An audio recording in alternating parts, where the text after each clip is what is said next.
एक समझ में आ गया कि चाहे कितनी भी महत्वपूर्ण चीज हो, बिना पूछे मत लो, और जो उसका जिम्मेदार व्यक्ति है उससे पूछो। पुस्तक भले मंदिर की थी और उस लड़के ने यहां कह दिया, लेकिन वो अभी किसके पास थी? कभी भी बिना पूछे किस इधर उधर मत करो, किसी छोटे लोगों की बातों में मत आओ। ऐसे ही ढेर सारी किताबें रखी हुई थी। गुरुजी ने कहा कि इतनी सारी किताबें किसकी है? मैंने कहा कि मेरी है। इतनी सारी किताबें मैं पढ़ता हूं इनको। पूरी चौकी भरी हुई थी, टेबल। तो बोले कि देखो, तुम्हारे जैसे बुद्धिमान की टेबल पर किताबें शोभा नहीं देती हैं, ये किताबें तुम्हारे दिमाग में होना चाहिए, किताबें। और उसके बाद अनेक अनेक शास्त्रों को कंठस्थ किया। किताबों की जरूरत कम हो गई।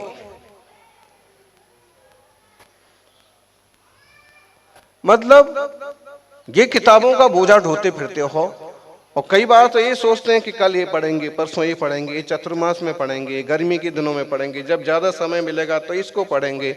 और वो ऐसे ही जोड़ जोड़ के रखी रहती हैं, क्योंकि समय तो उतना है। सुबह का स्वाध्याय उस समय, दोपहर का, शाम का, और सामूहिक में ही चला गया सब समय।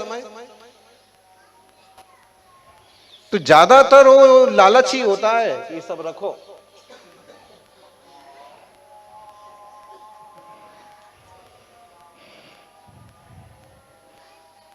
ऐसे ही टीकमगढ़ में एक विद्वान आए, कहने लगे महाराज जी, अब वहां तो उनने जो गुरुजी देखे वो बड़े पार्टी पर बैठने वाले देखे, आप इतने छोटे पटिए पर क्यों बैठते?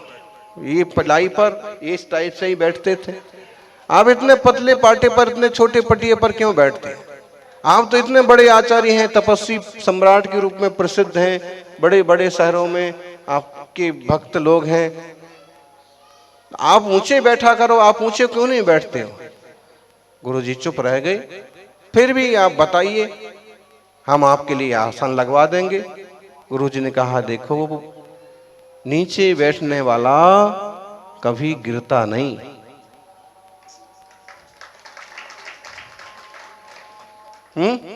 कहां लुढ़केगा? इतने पतले पाटे पर बैठेगा तो लुढ़क भी गया, गिर भी गया तो कहां जाएगा गिर के?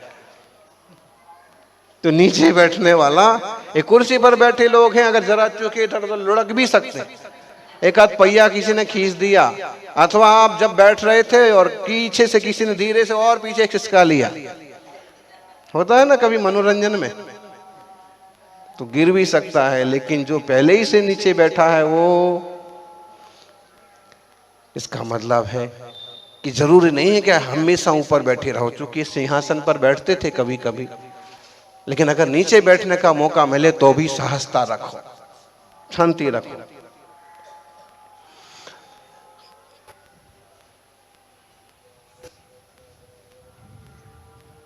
टीकमगढ़ चतुर्मास में कई सारी सीखें मिली। एक महाराज जी थे, उन्होंने हमें एक पुस्तक दी। अब जब कोई चीज मिले तो गुरुजी को बताना चाहिए कि हमें ये चीज मिली है, या हमें कुछ चाहिए तो हम उन्हें कहें कि हमें ये वस्तु चाहिए। तो चाहने वाली बात तो कभी होती नहीं थी कि हमें ये चाहिए, क्योंकि मिल ही जाता था। एक बार कुछ अच्छे कागज आए, पेन आए, तो वो हमको दे रहे थे। तो हमने कहा ये कागज हमको चाहिए थे कागज, क्योंकि बहुत लिखते थे, बिल्कुल टीपू सुल्तान बने हुए थे।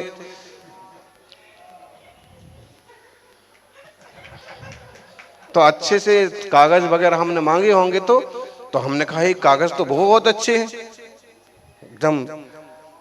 तो महाराज जी बोले अच्छे लोगों के लिए अच्छे कागज मिलते, अच्छे पेन मिलते। वहीं की एक बात है कि जब हमें पुस्तक मिली तो हमने आचार्य महाराज को कहा कि महाराज जी ये पुस्तक हमें अमुक महाराज जी ने दी।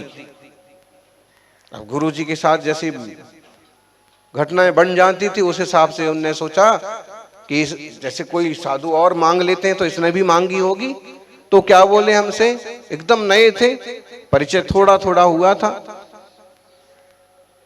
तो बोले कि कोई बिना मांगे कुछ देता है क्या? तुमने ही मांगी होगी। अपना सरक गया दिमाग। अरे हमने कहा कि ऐसी कैसी बात है, मुनि महाराज झूठ क्यों बोलेंगे? अच्छा तो जिसने दी उसको बुला के लाओ। तो हम वो महाराज जी को ढूंढने गए, बुला के लाए, तो उनने कहा कि हाँ महाराज जी मैंने ही दी। तो महाराज जी एकदम शांत हो गए, लेकिन उसके बाद से उनको इतना विश्वास हो गया कि कभी भी ये कुछ भी छोटा भी इधर उधर करता नहीं।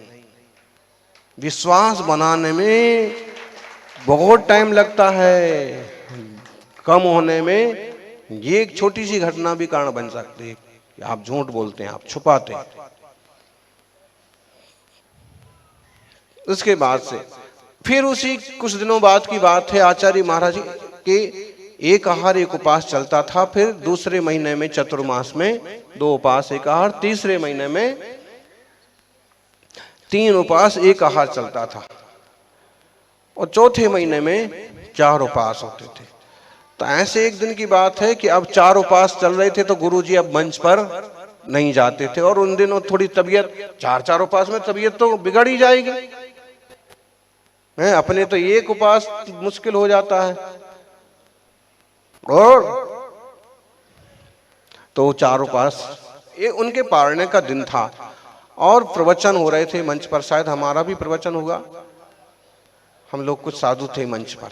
लेकिन होता ऐसा ही था कि अगर आचार्य महाराज मंच पर गए तो पूरा भवन भर जाता था, और अगर वो नहीं गए अस्वस्थ होने के बाद तो 2-4 आदमी। लेकिन हमारी थोड़ी सी वैल्यू हो गई थी कि अगर सुनील सागर जी का प्रवचन है, अच्छा अब आज इनका नंबर आएगा 6, 7, 8वें दिन, तो उस दिन कुछ स्पेशल मुमुक्षु टाइप के जीव जरूर आ जाते थे। हाँ, तो एक शुरू से और फिर जो हमें आज्ञा मिल गई थी कि आप रोज चाहो रोज क्लास ले सकते, तो क्लास पढ़ाते थे, तो उसमें छोरियां छोरे वो, और उनको अंदाज लग गया कि प्रवचन होने वाला था, तो वो भी आ जाते थे। तो अपनी तो लगभग सभा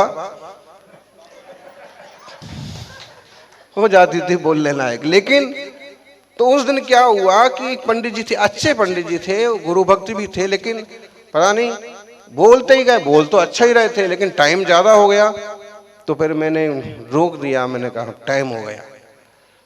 एकदम छोटे से मुनि महाराज, 20 साल के और 70 साल के पुराने विद्वान अच्छे, तो उनको थोड़ा सा उनको लग गया, भ्रम बनाते हुए चले गए, और आचार्य महाराज के पास जाके बोलते हैं कि और छोटे वाले महाराज ने मुझे, कौन से छोटे, वो नीचे रहते छोटे वाले महाराज ने मुझे प्रवचन से मना कर दिया। तो आचार्य महाराज ने कहा देखो भाई, वो भी शास्त्री पंडित जी, वो छोटे पंडित जी, और आप,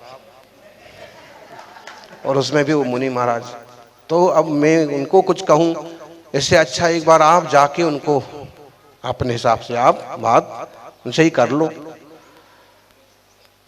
तो वो हमारे पास नीचे आ गए कि आपने मुझे रोक दिया। तो फिर 2-4 लोग उनको भी समझाने आए कि आप महाराज जी से कुछ मत बोलो, आपको ऊपर भी नहीं जाना चाहिए था, नीचे भी आप कुछ मत बोलो। नहीं मैं तो बोलूंगा, मेरा अपमान हो गया। बड़े अच्छे विद्वान थे और मुनियों के प्रति बहुत समर्पण भी था, लेकिन होता है भरी सभा में कहें पंडित जी बंद करो, ये तो महावीर जी हैं, इनको कोई फर्क नहीं पड़ता।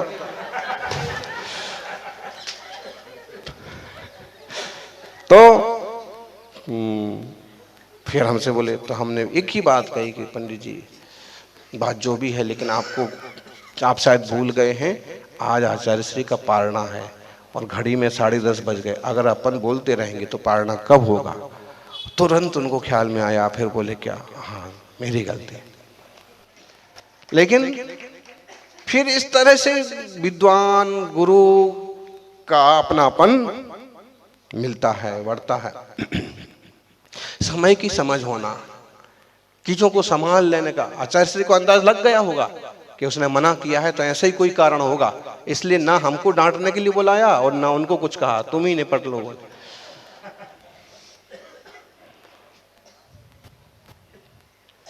वहीं की घटना है पंडित जी। 2 दिसंबर से और 7 दिसंबर का पंच कल्याणक का मुहूर्त 1998 का नंदीश्वर का निकाला। तो बाबूलाल जी पठा वाली, हाँ, लेकिन उसमें तो उनकी उपस्थिति मात्र थी। मूल थे गुलाब चंद जी पुष्प, चाहे निशांत, विद्यासागर जी के ब्रह्मचारी, अशोक ब्रह्मचारी वगैरह। तो क्या हुआ कि जोरों की आंधी आने लगी, सब चीज, यहां तक कि 1 तारीख को तो मंडप वगैरह भी उड़ गया। कुमार भाई, गुरुओं की तपस्या क्या काम करती है। तो सब आ गए कि महाराज जी आप ऐसा करें कि अपन इसको आगे टाल दें, आगे बढ़ा दें। पंडित जी खुद आ गए।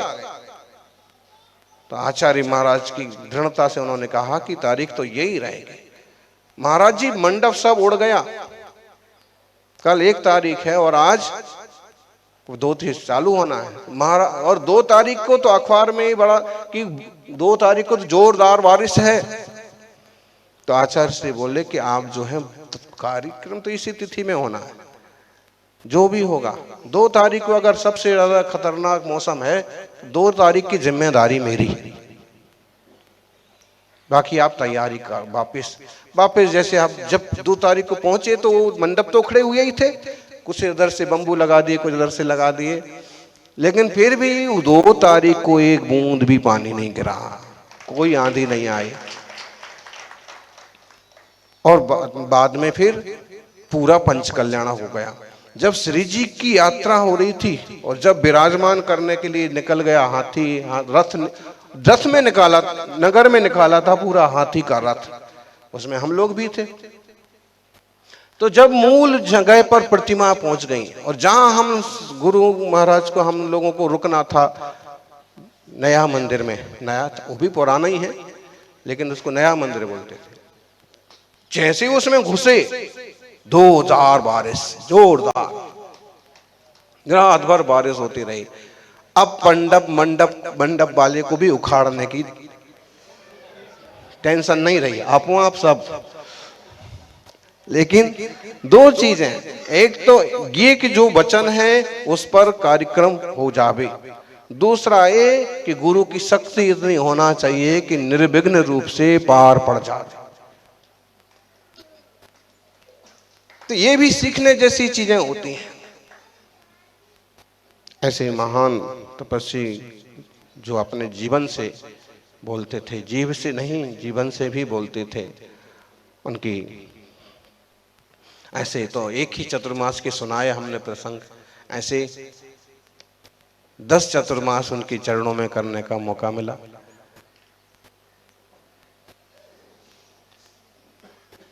पूज्य पुरुषों की छत्र छाया कल्याणकारी होती है।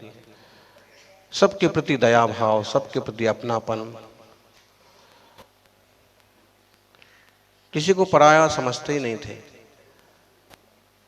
और गुरुओं के प्रति अत्यंत बहुमान। जैसे उन्होंने अपने जीवन को सार्थक किया वैसे हम भी करें।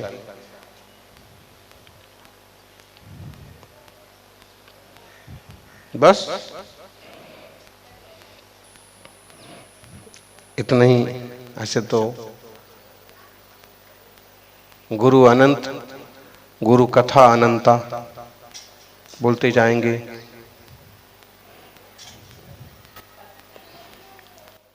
हर बहुत सारी चीजें सिखाने जैसी लोगों को। अब जैसे आप कोई महोत्सव आते हैं तो लोग उसमें जम जाते हैं, गुरु जी खुद जम जाते हैं। लेकिन आचार्य श्री का एक हमने प्रसंग, बहुत होते थे लेकिन सागर जहां हमारा शिक्षण होगा, श्री गणेश दिगंबर जैन संस्कृत महाविद्यालय वर्णी भवन मोराजी सागर में, वहां पर पहुंचना हुआ सन 2000 में चतुर्मास के बाद।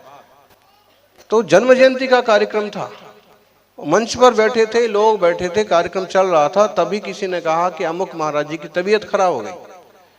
तो मंच का कार्यक्रम छोड़ करके, सब कुछ छोड़ करके वो ऊपर जहां संघ विराजा था वहां गए, संबोधन किया, उनका स्वास्थ्य देखा। कार्यक्रम बीच में ही खत्म हो गया। भले हम लोग भी ऐसे बुद्धू थे कि उसको नहीं संभाले, कार्यक्रम को।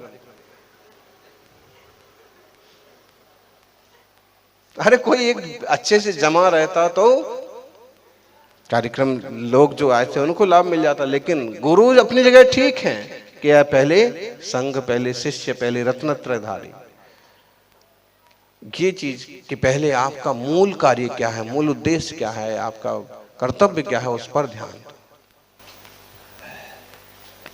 ऐसे आचार्य महाराज का चतुर्मास सागबाड़ा में भी हुआ, वहाँ के लोग भी आज उपस्थित हैं, सेठ जी। आप देखिए जीएमडीसी में हुआ ये कि जो माता जी गई रात को शुद्धि के निमित्त से, तो स्विमिंग पूल था, ध्यान नहीं पड़ा और इतने गहरे स्विमिंग पूल में गिर गए। पानी नहीं था, पानी होता तो आसाधना जल काय की होती है, प्रायश्चित हो जाता। लेकिन उसमें भी खतरा था, ज्यादा पानी होता और उस पानी में चले जाते तो दूसरी समस्या बन जाती। लेकिन वो चोट लगी उनको, हड्डी टूट गई। फिर भी देखिए आप कैसा धैर्य रखा, कोई हो हल्ला नहीं, कोई तमाशा नहीं। वो लकड़ी का पाटा बांध दिया। फिर आरिका आराध्यमती जी और माता जियां उनका चर्या वगैरह कराती। फिर इसी बीच उनने कहा कि मुझे तो समाधि करना है। बार बार कहते थे, 10 उपास भी कर लिए, 11 उपास भी कर लिए। फिर उन्हें संबोधित किया कि आप अति मत करो, शांति से। फिर उन्हें जब इस तरह विहार हुआ तो उन्हें प्रतापगढ़ भेज दिया और साधुओं के साथ, और उन्होंने उत्तम समाधि जैसे बोलते ना, हमसे आज्ञा तो ले ली थी। अभी आपको पत्र भी सुना दिया गया है, वो पत्र सुना दिया, उसमें आखिरी लाइन यही है कि आप मुझे समाधि की आज्ञा दो। तो ये भावना उनकी सार्थक हुई। उत्तम समाधि सभी को हो ताकि आदि व्याधि संसार परिभ्रमण मिटे। ऐसे ही उनके साथ ऐसे 2-3 बार हुआ। बांसवाड़ा में भी अस्वस्थ हो गए तो समाधि मांगी, तो हमने कहा संघ में आ जाए, तो फिर 4-5 साल तक अच्छे से निकले। जय बोलिए अहिंसामयी सनातन जैन धर्म की।